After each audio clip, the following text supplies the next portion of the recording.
Good morning everybody, it's currently 3:15 a.m. Saturday morning and I'm off to photograph Bouddi National Park, or Bouddi National Park, up on the Central Coast near Gosford.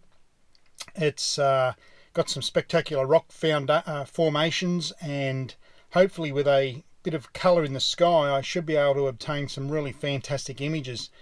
So we'll be starting at Bouddi Beach and then finding the path of the track out onto the headlands. And I've seen photos of this before. I have been here sometime. I have been there sometime before, but it's a long time ago.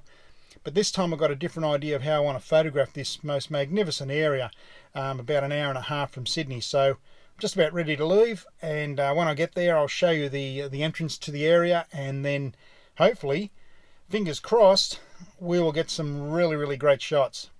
See you soon. Well, good morning everybody. It's been a very early start this morning. Left home at 3:30 this morning to come here to Bouddi National Park. You probably can't see in the background, but we're going to have a light sky here that's going to be absolutely fantastic. Yeah, you probably can't see it at this stage, but within the next 20 minutes this sky is going to light up beautifully. Look, I've had 2 hours sleep. Last night we were in our new studio setting it up with the cabinet makers, so excuse me if my head looks like a beaten favourite, but geez, what a place this is. And as the light comes up and you can actually see me a bit better on the video, I'll go through with you a few ideas and tips that might come in helpful for you. So I'm going to set up my camera because I don't want to miss this sky bomb that's just about to happen in the next 15 or 20 minutes. But yeah, look, once the light comes up, I'll be able to turn this camera back on and you'll be able to see exactly what I'm doing, so stay tuned. So as you can see, there's this magnificent photo bomb of a sky. I mean, it's just going to light up within the next, say, I reckon 10 minutes. I've taken a couple of shots and yeah, they look pretty good. The water's smoothed out nicely. I'm just waiting for a little bit more light, a little bit more of that sun to come up, and I think within the next 3 or 4 shots are going to be pretty darn good.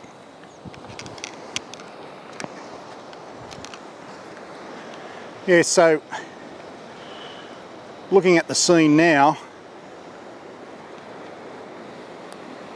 it's just starting to come alive here. You know, places like this, seriously, I mean, it's worthwhile getting up early and coming to places like this because I'm here by myself. The part about this coast is there's a walking track that runs behind me here. It's part natural rock, and then there's a boardwalk that goes for about probably 6 or 7 kilometres. And I know for a fact that further north from where I am there are still some really good compositions, but this part I like because I have been here before, as I said, and every time I come here the light is just amazing. It just does different things to the rock platforms here, or the cliffs. So I'll take another shot. We'll see how we go here. I'm at f11 now, the histogram's looking pretty good. What I'm going to do, I'm going to change the ISO down to 50. On this Canon, the lowest ISO I can go is 50, which is damn low. Some go to 64. This one goes to 50. So I'll see how it goes. I'm looking at f11. I've got a shutter speed of, well, it's blinking at 30, so I'm going to leave it at that. And we'll just see how we go, because that might just smooth out that water a little bit better. But the histogram, it's a little bit to the left. A bit later on today I'll explain to you what ETTR is, and that's exposing to the right. In other words, protecting your highlights. That'll probably happen in probably about the next few images, but I'll explain that to you. A lot of people don't know about it, but yeah, look, ETTR will work very well here today. So I'll take this shot. I always manual focus.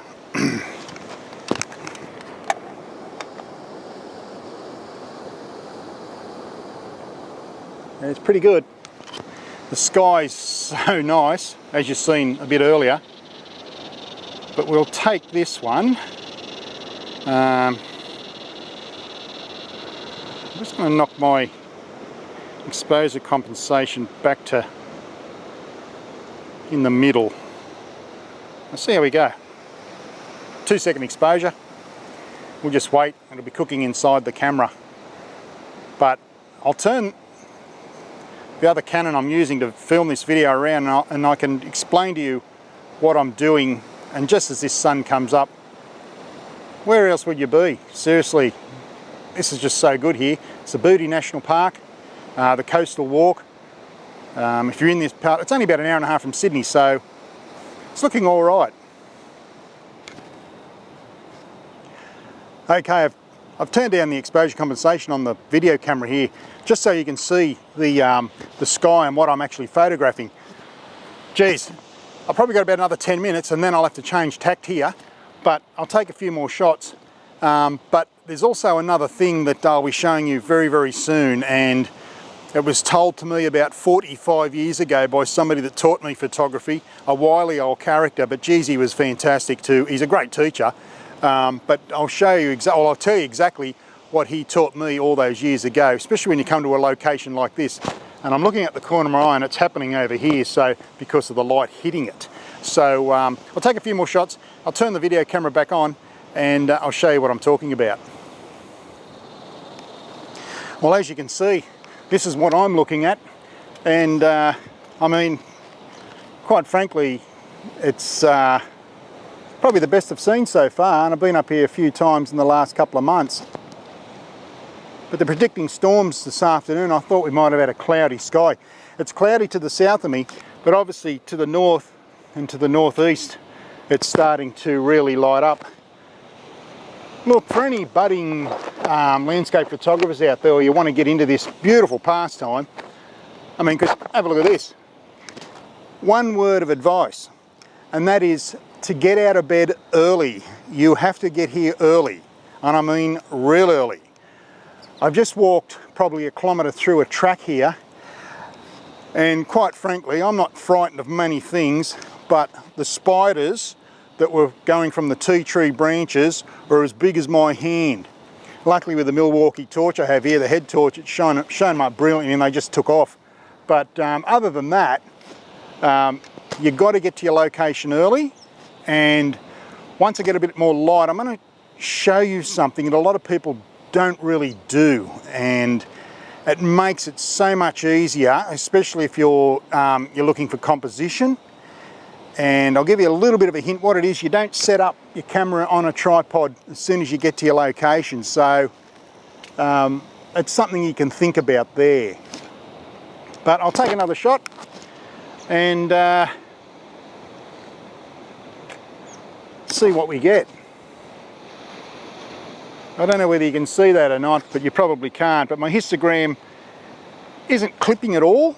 It's left and right, left for dark, well, left for the dark part of an exposure, left or right is white, sorry, right is white. Remember that, right, with your histogram, right is white. I'll get it right in a moment, it's been an early morning. And left is dark. So basically I'm at f11, shutter speed of what are we looking at? 10 seconds. And I reckon that should just about capture that image really, really nicely. Always shoot in RAW when you're doing this, because you can bring the shadows up a bit in post. But I'll take this shot. 2-second timer. There we go, we'll see what it turns out to be like.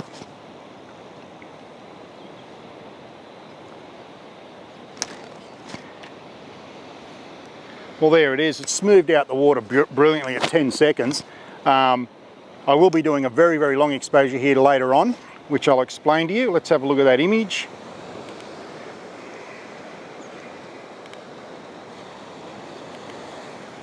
Yes, that's absolutely magnificent. Brilliant.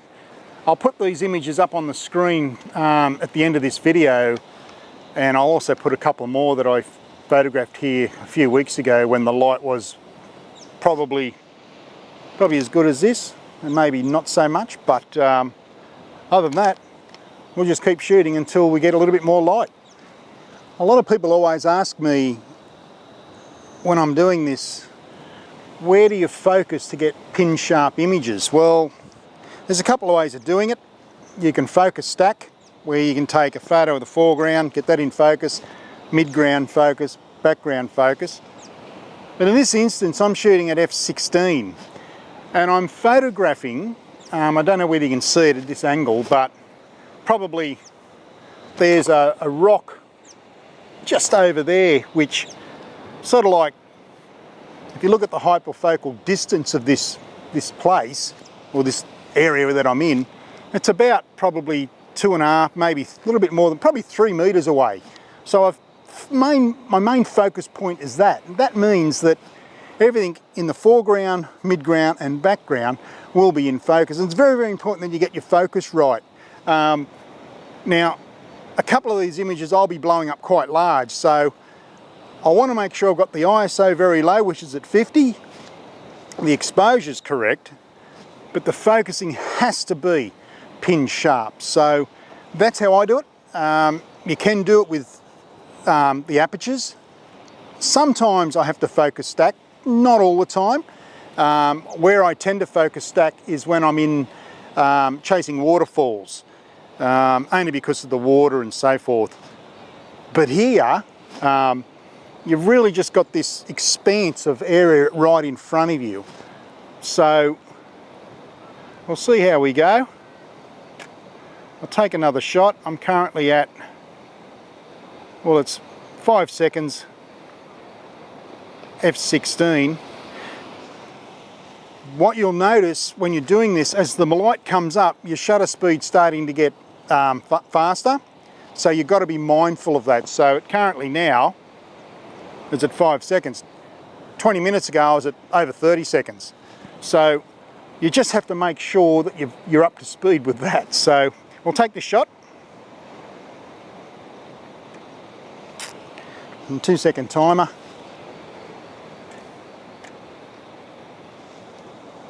Yeah, now at 5 seconds the water isn't as smooth as it was when I was at 20 and 25 and 30 seconds. Naturally it won't be.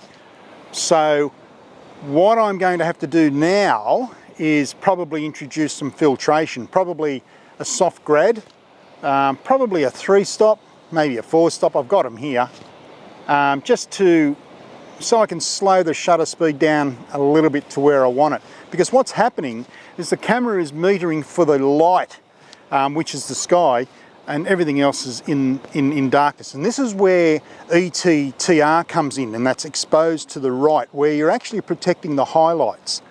Now, and a lot of people don't know this. Some people do think it's not worth it, but if you're shooting in RAW, which naturally you have to be, you can recover the shadows, but you won't blow out your highlights. So it's ETTR, exposed to the right.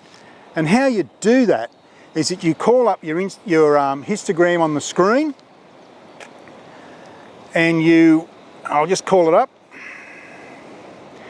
Now you probably can't see that in the camera, but I'll try and get a bit closer later on and I'll show you exactly what it is. But what you do, you push your histogram right up to the right, but not when it's clipping. You might think, oh, geez, it looks like it's going to be an overexposed image. But you've got to keep in mind, what you're seeing with the histogram is a JPEG reading. So what you see in the back of the camera isn't necessarily what you're going to have when you put it on the screen when you go into post-edit. So ETTR is very, very good in certain areas, but basically we'll give it a go. I'll take a few more shots and then I'll explain to you a few more things, but have a go at that. Absolutely great, isn't it? I'll have to turn I've got exposure compensation on the Canon here too high now, so I'll turn it back down so you can get a better vista or better look at the sky.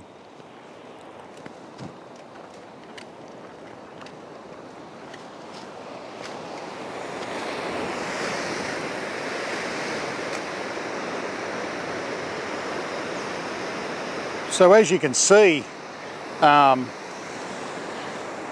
sun has now gone behind the clouds. Well, this is what I'm saying. With this type of photography, you need to be here early, regardless of what the conditions or what you think might happen. There's various apps and things you can download, but if nature doesn't want to play the game, well, it doesn't matter what you're looking at on your phone or your computer, app-wise. So I don't know what's going to happen now. I'm now facing south, and I'll bring the video camera up and show you what I'm photographing here, but you can see, 10 minutes ago, the sky was magnificent. Now it's pretty ordinary actually. So what we might do is move around. I'll show you a few more compositional tips, but other than that, looking at it now, it's the sky's not doing anything. So we will just have to wait and see. Okay, one of those things I was going to talk to you about is when you arrive at a location, any given location that you've chosen to photograph, especially with landscapes, it pays dividends not to set up your tripod straight away. Grab your camera and walk around the scene handheld. And the reason why I like to do that is because it enables me to find the compositions that I want to shoot. Then once I have that in mind, I can set up the tripod, camera on the tripod, and it cuts down time. So the idea is to walk around like so, just walk around, focus on something you want to photograph, and there's one straight away there. So by walking around and with your camera handheld, before you set your camera up on the tripod, it saves you so much time later on. I mean, you just walk around the environment, walk around your location, handheld, like so, and that way you're picking out compositions before you actually set up. So that is a free tip there. I think it's very important. A lot of people don't do that. What I see a lot of people come to a great location like this and they set the tripod up, put the camera on the tripod, and that's it. They stay there for the duration, which is okay. If you're happy to do that, that's fine. But for me, when I arrive at a location, I have a bit of light, I just walk around with the camera handheld and just start looking at composition through holding your camera handheld. It's very, very simple. That way then, once you've got that in mind, as I said, you can set your tripod up and away you go. So I'm just going to go over there. There's something over there that's caught my eye, which I'll bring the tripod over and see how we go.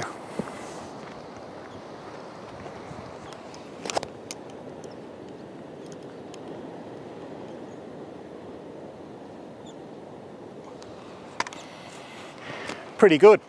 So I'll move the tripod over there towards that honeycomb sort of rock.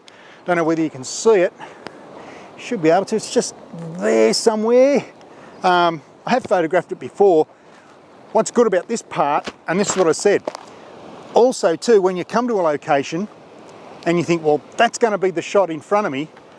45 years ago, a very smart man once told me, always look behind you.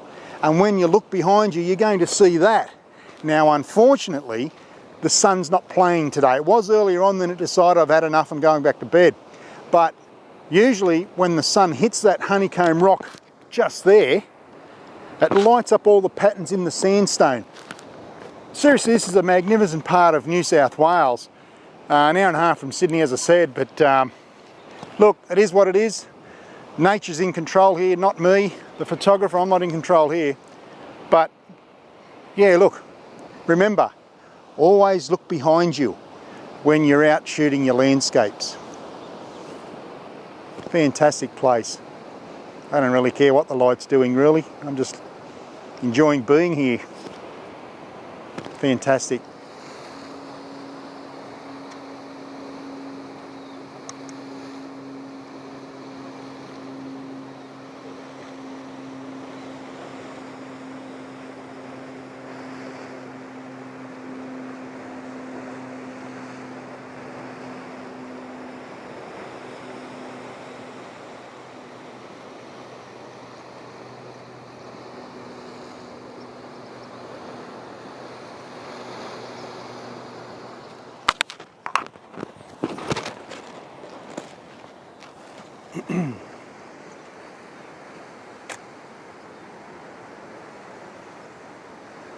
Okay, so time for some filtration.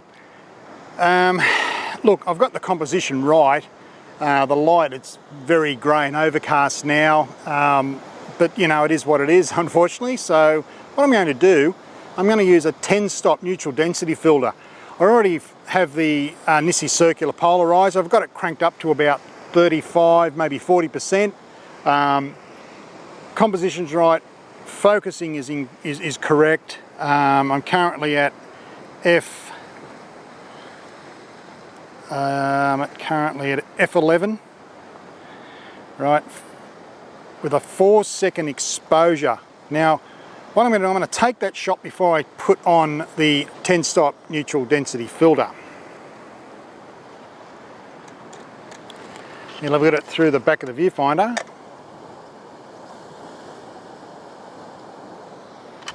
Okay, not too bad. So I am now got a shutter speed of 4 seconds. So I'll put the 10-stop neutral density filter in.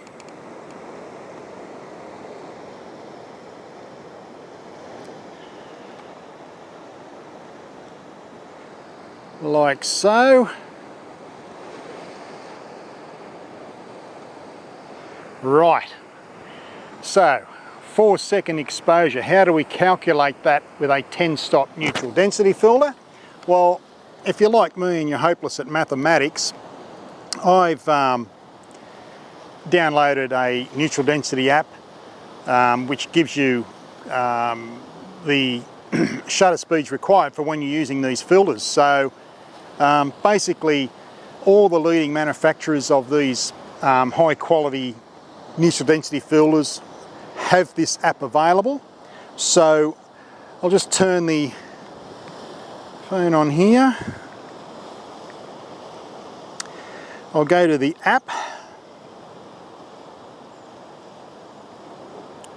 Just bear with me. Okay, it's called the long exposure calculator. So basically I've got a 10-stop neutral density filter and it's at 4 seconds. So you probably can hear that as I'm turning it. Now, that's given me a 4-minute exposure. Well, it's actually 4 minutes 16 seconds. So what I have to do then, that's a long time. So I'm not going to bore you for 4 minutes and 16 seconds. What I'm going to do, I'll turn off the video camera. I've got to go and get the remote shutter cable release. And I'll set that up, then I'll turn the video camera back on so you can see what I'm doing. But at 4 seconds, 10-stop neutral density filter, it's 4 minutes 16 seconds. My ISO is low, it's 50.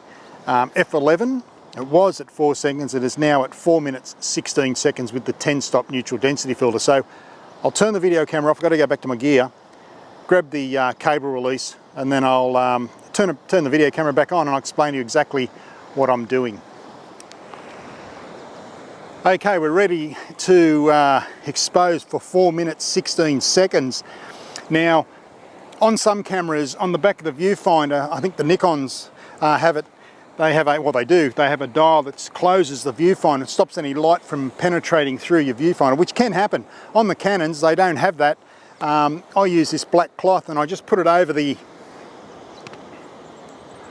camera like that, and that just stops any stray light from getting into the viewfinder, especially on these longer exposures. Now this is 4 minutes 16 seconds, so I've got the cable release. It's 4 minutes 16 seconds. Don't know how I'm going to go here. I think it should be all right, but everything's in focus. F11, 4 minutes 16 exposure, ISO 50. Should be all right.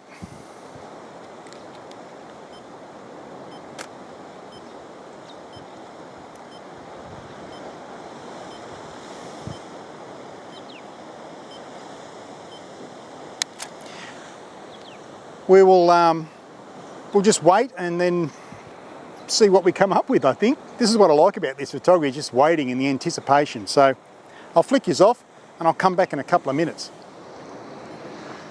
So while that's exposing, I thought I'd just have a quick chat about what's been going on, and we've been, the last 14 months or so, not only our country but our world has been absolutely devastated with this COVID-19 virus, with lockdowns and shutouts and closed downs and people losing their jobs. It's been very sad, but this is probably for everybody out there. Photography for me is one way of an escape. I've led a very successful life, but it's been very difficult. And photography basically saved me.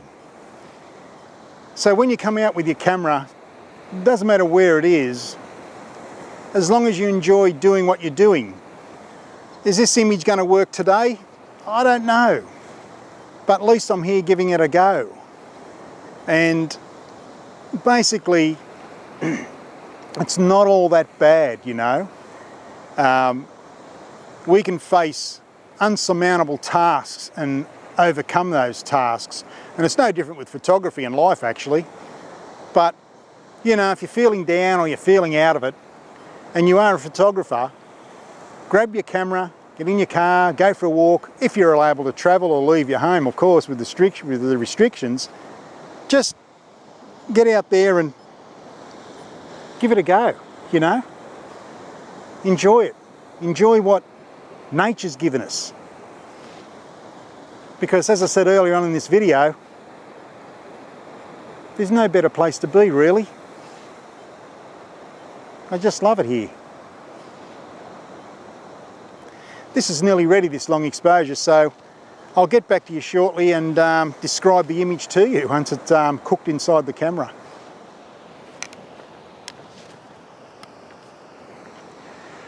Okay, the long exposure is finished, and I have to say it's really exciting when you release the self-remote timer or cable release and you know that the image is cooking inside the camera. Now, looking at it, it really is, I have to say, absolutely magnificent. 4 minutes 16 seconds with a 10-stop Nissi ND filter with the Nissi landscape polarizer cranked up to about 30%, and it just gives you that, the water's just that like silk. It's almost like glass, and I've got the colour in the rock. Now that's a raw image that I'm looking at, of course, but when I put that into the computer and tweak it a bit in Lightroom, geez, I think this is going to be a great shot. And I'll put these shots now at the end of this video, but geez, looking at it with the hood and loop, it's just surreal. It's just, I just love it. I just love long exposure photography, and it just is. It's just fantastic. Great shot. Very happy. Well, that's it, guys. That's it for another episode of Sniper Photography here on YouTube. It will be on Facebook as well. Look, if you're new here to this channel, please just feel free to hit the subscribe button and the bell next door so you don't miss anything. But it's been a rather mixed morning. The light is just changing and carrying on. But early this morning, I think I've probably taken about 25 shots here. I don't tend to take too many, but around about 25 shots. And out of those 25 shots, I've probably got about probably 5 keepers, so to speak. So it's basically, you know, it's been a pretty good morning, and I hope I've taught you something here. You've learned something from this video. But other than that, it's been okay. Yeah, the light could have been better, but it is what it is. I mean, where else would you be, as I said earlier? So thanks for watching. Please hit that subscribe button, the bell next door. Next week, I think I'll be chasing waterfalls, so a bit different scenery this time, inland. Inland we go. Well, that's it. Coffee time, toast time. I'm going to get in the car, go down the track. The spiders won't be there, thank goodness. Get in the car, drive back to Sydney, have some breakfast, and enjoy the rest of my day. And I hope you enjoy your day too. So as I always say, be safe, keep smiling, be nice to yourself, family and friends, but most of all, keep having fun and keep shooting. Bye for now.